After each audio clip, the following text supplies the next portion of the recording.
ప్రభువును రక్షకుడైన యేసుక్రీస్తు నామములో మన యోధా సింహం ధ్వని కుటుంబ సభ్యులందరికీ పేరు పేరున నా హృదయపూర్వకమైన శుభాలు, అందరికీ వందనాలు తెలియపరుచుకుంటూ ఉన్నాను. మంచిది.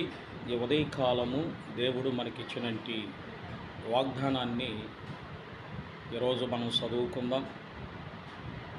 ఈరోజు ప్రభైన యేసుక్రీస్తు ప్రభుల వారు అపోస్తలుడైన పౌలు గురించి కొన్ని విషయాలు మనకి తెలియపరుస్తూ ఉన్నారు. తిమోతిలకు రాసినట్టి 2వ పత్రిక 2వ అధ్యాయము 9వ వచనాన్ని మనము చదివి ధ్యానం చేసుకుందాం.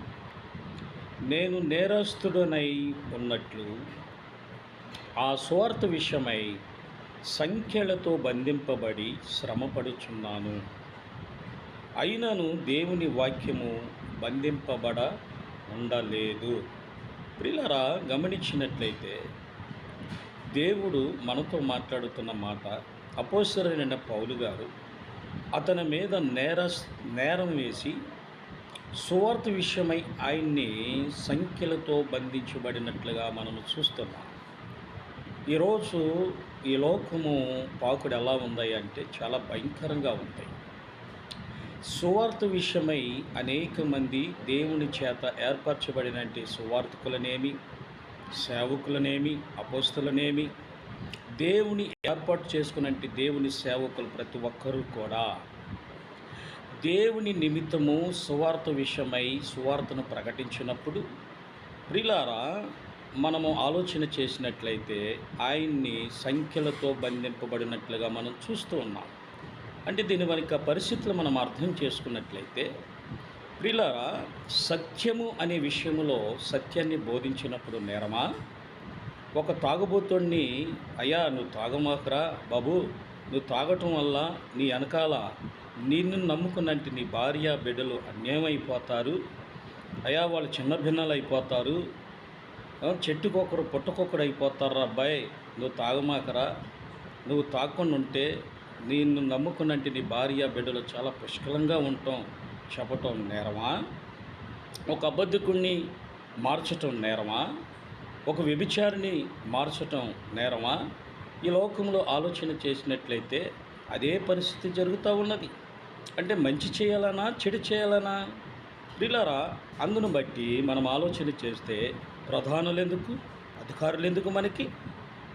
మన జీవితాల్లో మనము ఒక క్రమశిక్షణ లేకపోతే ప్రియులారా, మన పరిస్థితులు అధోగతం అయిపోతుంది.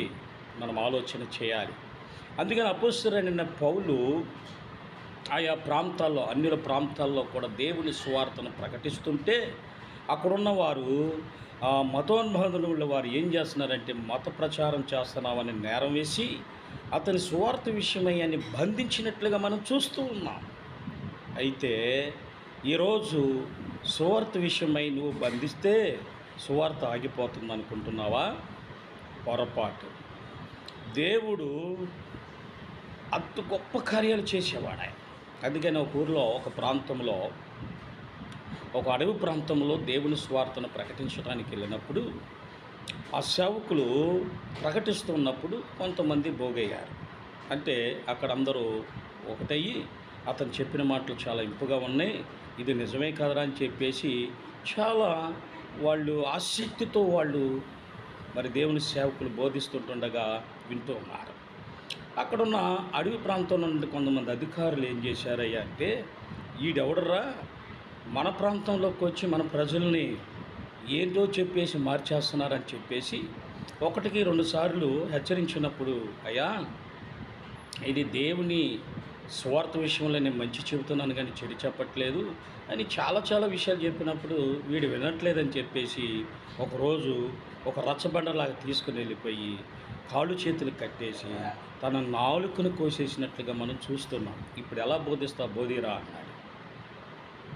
సర్వశక్తిమంతుడైన మన దేవుడు, సర్వాధికారము కలిగినట్టు మన దేవుడు, సామర్థ్యము కలిగినట్టు దేవుడు, ప్రభు అయిన యేసుక్రీస్తు ప్రభుల వారు, ప్రియులారా, మనం ఆలోచన చేస్తే ఆ యొక్క సేవకుని నాలుకను కోస్తే సువార్త ఆగిపోతుంది అనుకుంటున్నావా?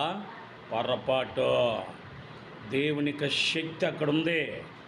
దేవుని యొక్క ప్రభావం అక్కడ ఉంది. కాబట్టి మనం అందరము తెలుసుకోవాలి. ఆయన నాలుకను కోసినంత మాత్రం సువార్తను ఆపటం అనుకుంటున్నామేమో. ఈ లోకములో కొంతమంది మతానుబోధములు నాదులు వీళ్ళు ఇలా చేయాలనుకుంటున్నారేమో. పొరపాటు. దేవుడు వారి పక్షాన ఉన్నారు. దేవుని ప్రజల పక్షాన ఉన్నాడు. అసత్యంలో నడుస్తున్నారు, సత్యంలో నడిపించాలి. నేనే మార్గం, నేనే సత్యం, నేనే జీవం అని చెప్పిన దేవుడు ఆయన మార్గంలో నడిపించాలి. ఆయన సత్యంలో బోధించాలి. ఆయన జీవమనై ఉన్నాడు. సజీవులుగా ఆయన మనల్ని అందరిని కూడా ఆయనతో వెంట పెట్టుకుని తీసుకెళ్ళాలని ఆశపడుతూ ఉన్నాడు. ఎవరు నశించటం ఆయనకి ఇష్టం లేదో. సో కాబట్టి దేవుని వాక్యం ఏమాత్రము కూడా బంధింపబడ ఉండలేదో. ఈరోజు సేవకులను ఆటంకపరచవచ్చు. ఈరోజు మరి దేవుని బిడ్డలంటే ఎవరైనా సరే నువ్వు ఆటంకపరచవచ్చేమో, కానీ దేవుని వాక్యాన్ని ఏమాత్రము కూడా ఆటంకపరచడానికి ఏ శక్తి నీకు లేదో. దేవుని యొక్క వాక్యము బోధించబడుతుంది. రక్షించబడేవారు రక్షించబడతారు. సమాధానం కలిగిన వారు సమాధానం కలిగి ఉంటారు. దేవుణ్ణి ఆరాధించేవారు ఆరాధిస్తూనే ఉంటారు. నువ్వు ఏది చేసినప్పటికీ కూడా పొరపాటు నీ ఆలోచనంతో కూడా. సో కాబట్టి ఈ విషయాలన్నీ కూడా గ్రహించి ప్రభువులో మనమందరము కూడా దేవుని సువార్త విషయమై ఎవరైతే శ్రమపడుతున్నారో వారి వెనక గొప్ప ఆశీర్వాదం ఉంది. దేవుని సేవకులే మాత్రము కూడా ధైర్యపడవద్దు. దేవుని విశ్వాసులే మాత్రం ధైర్యపడవద్దు. ఎందుకంటే ధైర్యం ఇచ్చినట్టు దేవుడు నీతిమంతుడైన సర్వశక్తిమంతుడైన యేసుక్రీస్తు ప్రభుల వారు మన పక్షాన ఉన్నాడు. దేవునికి స్తోత్రం. కాబట్టి విషయాలు మనం గమనించి ధైర్యముగా ముందుకు కొనసాగుదాం. దేవుని రాజ్యాన్ని మనము హక్కుదారులం అవుదాం, సంపాదించుకుందాం. దేవుడు తన వాక్యాలు మన వినికిడిలో దీవించి ఆశీర్వదించుడుగాక. ఆమేన్. ప్రార్థన చేసుకుందాం. మహాపరిశుద్ధుడా, జీవగల మా తండ్రి యేసయ్య, మీ పాదాలకు వందనాలు, స్తోత్రాలు. మీ కృప, మీ దయ, మీ కనికరమును బట్టి కొద్ది నిమిషాలు మీరు మాకు ఇచ్చిన ఉదయ కాలము వాగ్దానాన్ని ప్రభువా మేము కొన్ని విషయాలు తెలుసుకున్నాం. నిజమే, మీరు మా పక్షాన ఉన్నారని ఒక ధైర్యంతో స్వార్థను ప్రకటిస్తూ ఉండగా ప్రభు అనేకులు రక్షణలో నడిపించడానికి సహాయం చేయమని, మీ నామానికి మహిమపరచుకోమని సమస్తము మీ చేతులకు అప్పగించుకుంటున్నాం. ఇటు వాక్యం వాగ్దానాన్ని స్వతంత్రించుకున్న ప్రతి ఒక్కరు కూడా దీవించి ఆశీర్వదించమని యేసుక్రీస్తు నామంలో ప్రార్థించి స్తుతించి బ్రతిమలాడి వేడుకొనుచున్నాను నా పరమ తండ్రి. ఆమేన్. దేవునికి స్తోత్రం. Praise the lord.